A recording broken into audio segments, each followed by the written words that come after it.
चलिए एक बिंदु वेक्टर ए से जाने वाली ना तथा वेक्टर बी के समांतर रेखा का समीकरण। तो आपने पा रखा था आर वेक्टर बराबर A vector plus lambda B vector ना, या यम बी वेक्टर, जो भी आपने लिखा था। ये एक लाइन का है। ऐसे अगर दो लाइन हो जाएंगी तब तो फिर ऐसे आप बढ़ाते जाइएगा ना, कांस्टेंट क्या होगा, चेंज होता जाएगा। ऐसे 3 हो जाए 4 से बढ़ाते जाइए, लैम्डा म्यू एम सी जो भी लिखना हो ना।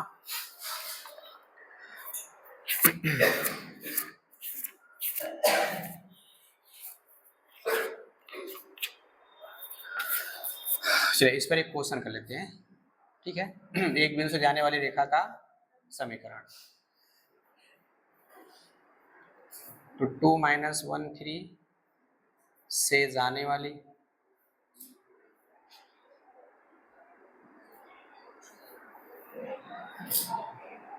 तथा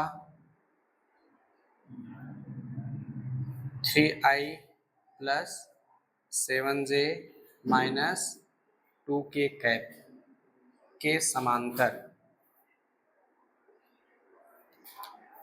सरल रेखा का समीकरण।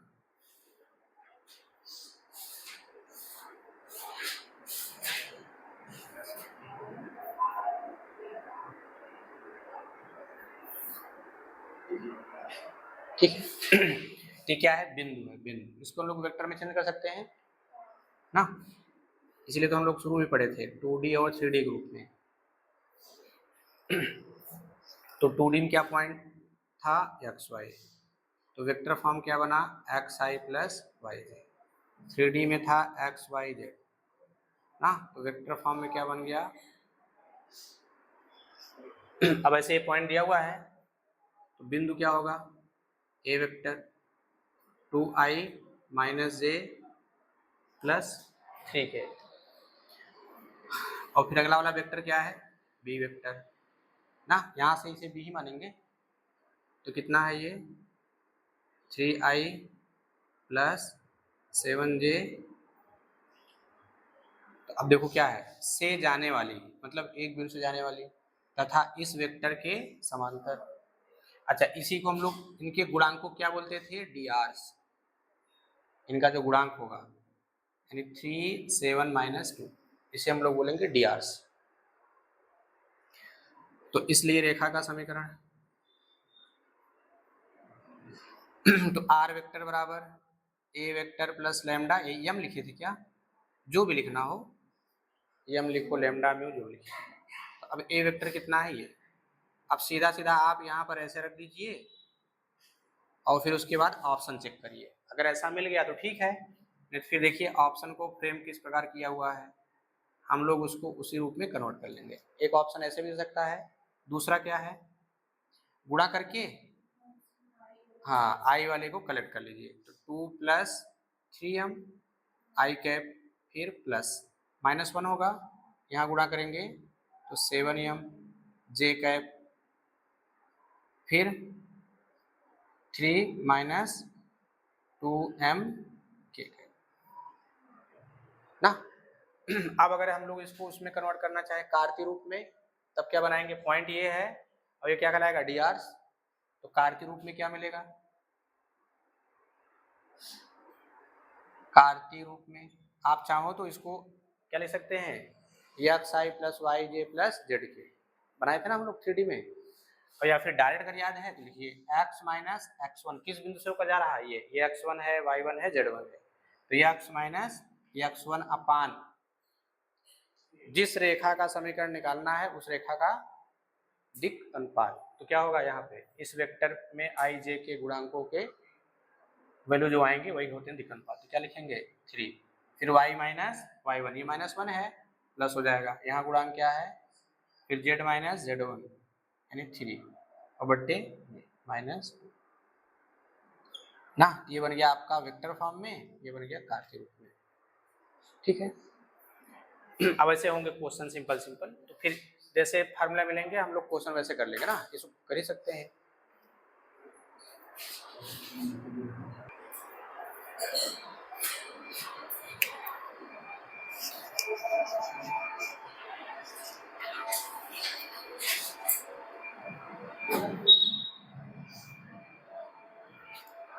अब है दो बिंदु से जाने वाली रेखा का समीकरण।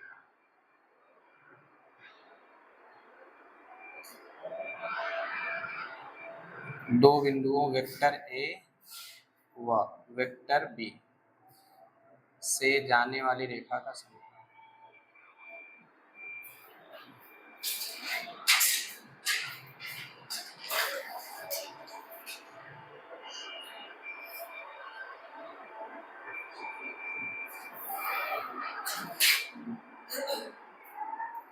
Equation of straight line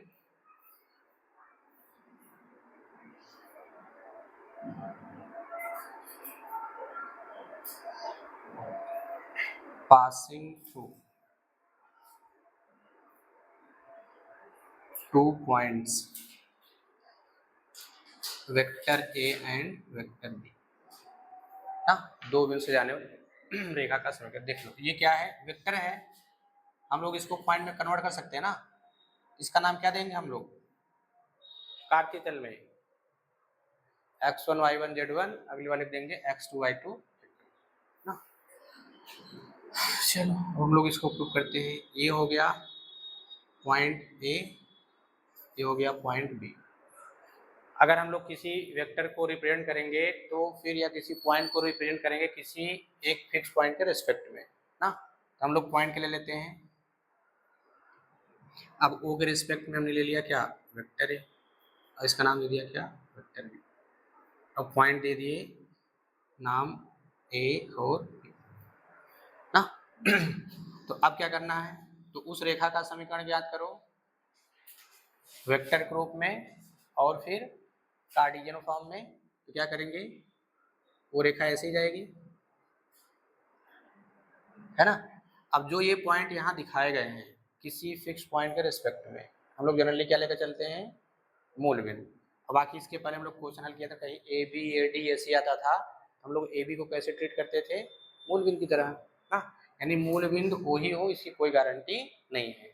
question पर डिपेंड करेगा कि वो रखना है कि ए रखना है, ठीक है। अब हम लोग क्या करेंगे? इसको यहाँ से मिलाएंगे, इधर से इधर ना, अच्छा मिले इसलिए हम लोग ऐसे मिला देते हैं, ठीक है। इसको यहाँ से मिलाइए इधर,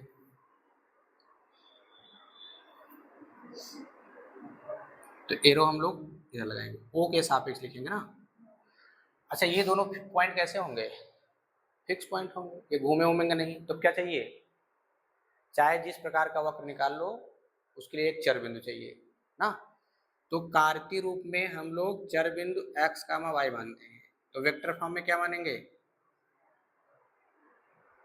ना। तो ले लो। और कहाँ होना चाहिए? अगर रेखा बनाना है तो वह पॉइंट उस रेखा पर हो ना। जैसे अगर सड़क बनाना है तो क्या हो? पायलट कहाँ होना चाहिए? जो सड़क बनाना है उस पर, उसके बगल चलाएंगे नहीं ना। अगर बगल चलाएंगे तो फिर बन पे नहीं करेगा। तो हम लोग क्या कहते हैं? सड़क पर ला देंगे। ये लो ला दिए, नाम क्या दिए? Are vector. पॉइंट नाम क्या दिए? पी। अच्छा इसको तो ऐसे रखेंगे नहीं। अब प्रश्न बनेगा आपने यहाँ क्यों रखा? कहीं भी रख दो, कहीं पर भी जहां मर्जी करे ना, तो फिर वो क्या होगा? उसका टाइप चेंज हो जाएगा, लेकिन आएगा दो बिंदु से जाने वाली रेखा का समीकरण। अगर हम लोग यहाँ रखेंगे इक्वेशन कुछ आएगा, यहाँ रखेंगे इक्वेशन कुछ आएगा ना। फिर ऑब्जेक्टिव क्वेश्चन में क्या करना? अगर मान लीजिए हम यहाँ रख करके निकाल लिए, आंसर नहीं आया, फिर दूसरा लगा कर भी देखना, और ऑप्शन वगैरह इनमें से कोई दिया है थोड़ा सावधान भी हो जाना। तो दोनों से निकाल करके तब टिक करना है। अगर दोनों से नहीं मिला तब इनमें से कोई नहीं लगाइए ना। तो अब हम लोग क्या करते हैं? इसको यहाँ से मिलाएंगे, ये हो गया आर वेक्टर ना। अब इसको सॉल्व करिए, कैसे करना है। अब कुछ आइडिया दिख रहा है। अच्छा देखो, ये ए और बी फिक्स होंगे, तो ये लाइन सेगमेंट कहलाएगा। अगर इसमें डायरेक्शन दे दिया जाए तो डायरेक्टेड लाइन सेगमेंट होगा। इसमें कन्वर्ट हो गया वेक्टर में। बताओ इसमें कितने वेक्टर दिख रहे हैं? कितने वेक्टर हैं? फर्स्ट। तो इधर भी हम लोग ऐसे कर सकते हैं, उसी डायरेक्शन दे दो। कौन कौन है? A B, A P, A B, B P, ना, फिर AP BP, सही है, AB AP ना, AB BP हो गए, और फिर AP BP 4 मिलेंगे, छठ होंगे और कौन होंगे, ये लिखा था, ये थोड़ी लेना है, यहाँ लेना है, ये तो ओरिजिनल वाला ये है ना, ये क्या किए हैं, डुप्लीकेट वाले हैं, किसी पॉइंट के रिस्पेक्ट में दिखाया गया है ना। अच्छा बताओ, ये AB BP और AP कैसे हैं, कैसे हैं, पैरेलल, संरेख, संरेख, वही संरेख। चलो कभी कभी क्या होता है ना, पैरेलल को भी कोलिनियर ले लेते हैं ना, समांतर को भी संरेख मान लिया जाता है ना, अन्यथा की स्थिति में संरेख समांतर होता ही है। अब समांतर का मतलब क्या होता है, ये देखो उनके बीच की दूरी 15 सेमी, 5 सेमी, 10 सेमी हो, समांतर का मतलब क्या, जितनी भी रेखा के बीच की दूरी क्या हो, समान हो। बताओ अगर मैं ऐसे ले लूंगा, बताओ सबके बीच की दूरी क्या होगी, 0 0 होगी कि नहीं, लेकिन है तो ना समांतर, लेकिन स्पेशल नाम जाता है क्या, संपाती, संरेख। तो अब हम लोग यहाँ क्या ले सकते हैं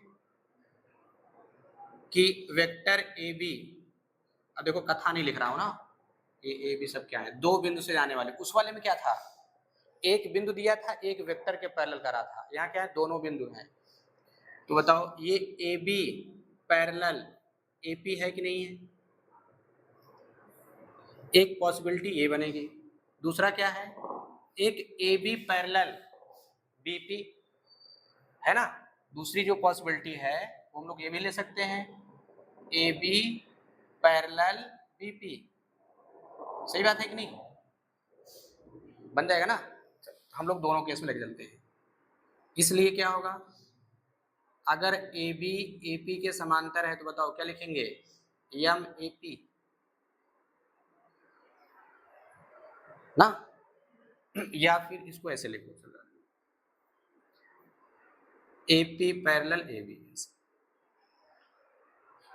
ना, तो यहाँ क्या लिखना होगा, ए पी पैरेलल, हाँ गड़बड़ लिख दिया क्या, अच्छा बी पी लिखिएगा, B P parallel A B, नहीं ले सकते ना। देखिए ये बी पी क्या है, ए बी से कम ज्यादा हो सकता है कि नहीं, अब देखो यहाँ से क्या है, ए P A P, A P बड़ा है ए एम से, सॉरी ए बी से, तो अगर बड़ा होगा तो गुना कर दो, अगर कम भी हो रहा है तब भी गुना कर दो, जो यम लेंगे वो फ्रैक्शन में आ जाएगा, है ना। तो A P parallel A B, अब थोड़ा दिमाग में चलेगा, अभी A B parallel A P लिखा गया था, हम इसको इसमें क्यों कन्वर्ट कर दिए, वो भी ले लो कोई दिक्कत नहीं है ना, अभी देखना वही वैल्यू आएगी, पहले ऐसे देख लेते हैं फिर वैसे भी देख लीजिएगा, ताकि फिर मन में संदेह ना हो कि नहीं ऐसे लेकर के फिर वैसे क्वेश्चन कर दिए, है कि नहीं, दिमाग में लेकर उत्तर लाना है, इसलिए नहीं ऐसा कुछ नहीं है, आप चाहे जो ले लीजिए। तो अब अगर ए पी ए बी के पैरेलल है तो हम लोग क्या लिखेंगे, तो दो रेखाएं समांतर हैं, कंडीशन क्या होता है, ए वेक्टर बराबर एम बी वेक्टर, ये लिखते थे ना, एम क्या है, कोई अशून्य अदिश राशि है। अब बताओ ए पी बराबर क्या लिखेंगे, ए पी बराबर क्या लिखेंगे, हाँ A P plus A B,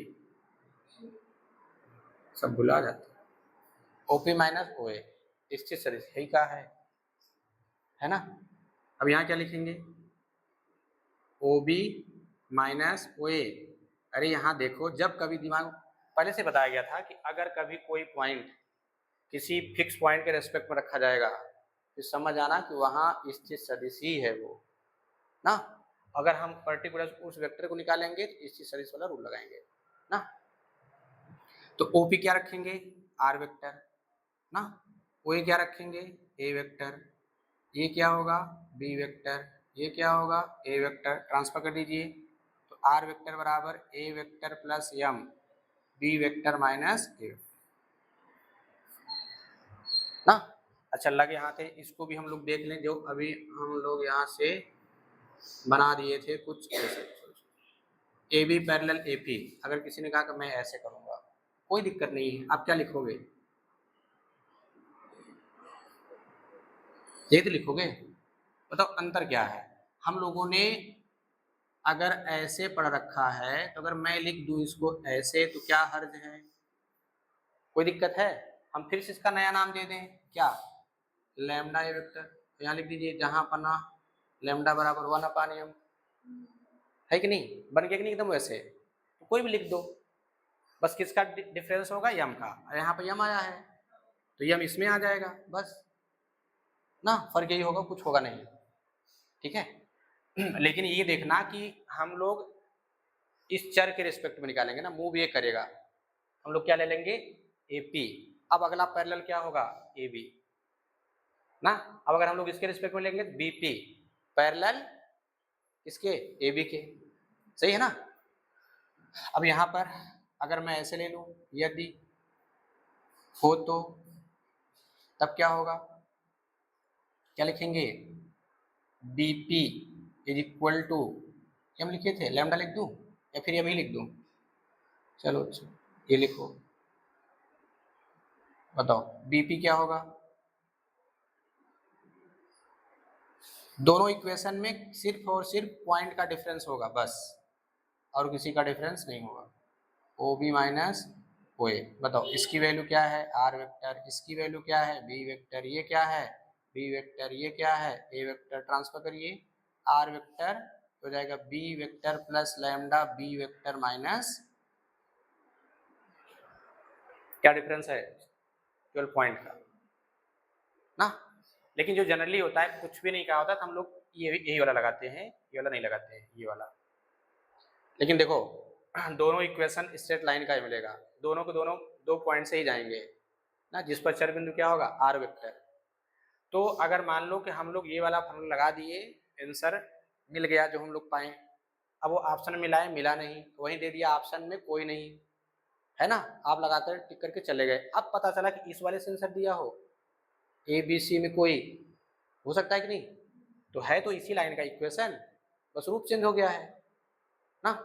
चलिए अब हम लोग इसको किसमें कन्वर्ट करेंगे, कार्तीय रूप में। चलिए तो कार्तीय रूप में क्या होगा, तो मैं एक कर दे रहा हूँ, बाकी अगला वाला कर लीजिएगा। इसके स्थान पे क्या लिखेंगे कार्तीय रूप में, तो इसकी वैल्यू क्या होती है, R वेक्टर बराबर XI YJ ZK, ऐसा आप पहले से प्रूफ कर चुके हो, R वेक्टर बराबर XI plus YJ plus ZK, proof किया हो ना, हम लोग डायरेक्ट वही वैल्यू रख रहे हैं यहाँ पे।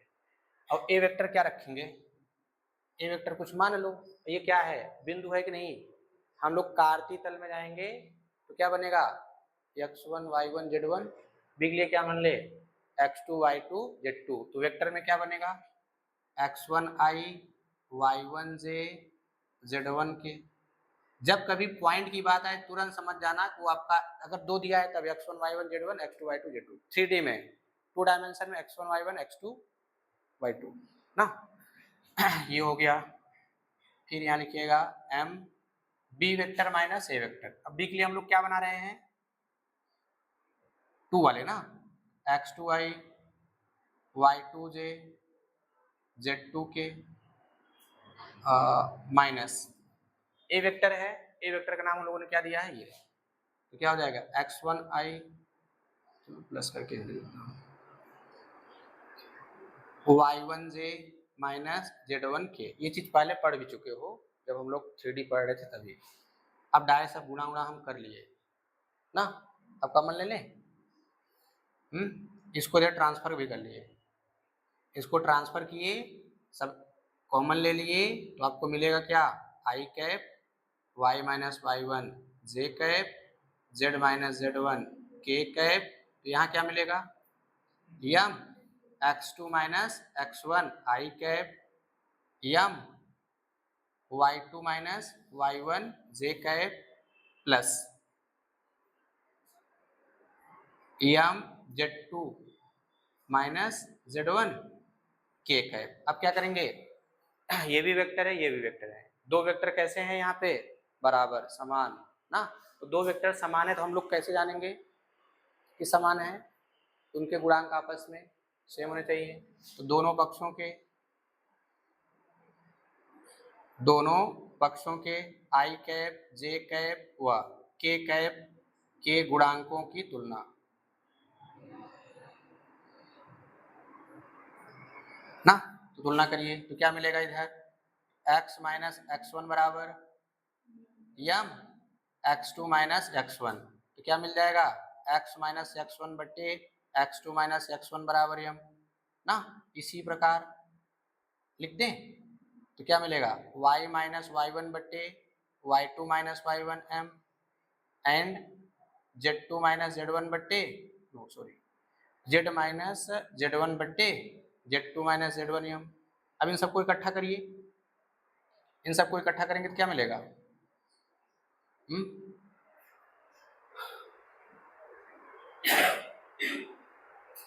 अच्छा इसको नोट करिए ना, तो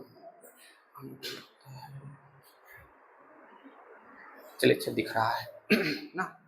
तो क्या लिखेंगे, इसलिए दो बिंदुओं, क्या लिखेंगे कोऑर्डिनेट ज्योमेट्री में x1 y1 z1 व x2 y2 z2 से जाने वाली रेखा का समीकरण।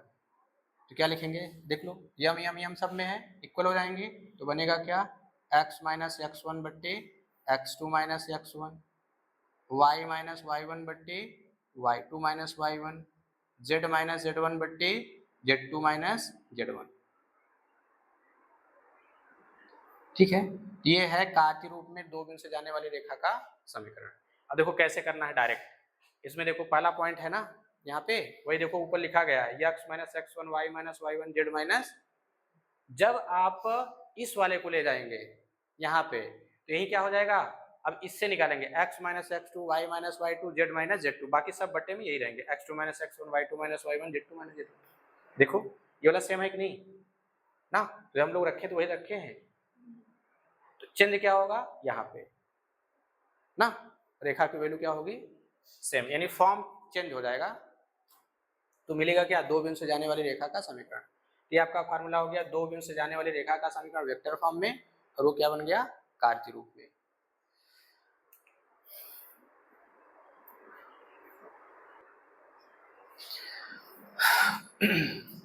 ये सब थोड़ा कम इम्पोर्टेंट है, लेकिन जब हम लोग 3D में शॉर्टेज डिस्टेंस वगैरह पढ़ेंगे तब वहाँ पर इसका इम्पोर्टेंस बढ़ जाता है। अब जो हम लोग पढ़ेंगे वो मोस्ट इम्पोर्टेंट है, लीनियरली डिपेंडेंट और इंडिपेंडेंट। तो हम लोग यहाँ इसको दो तरीके से देखेंगे।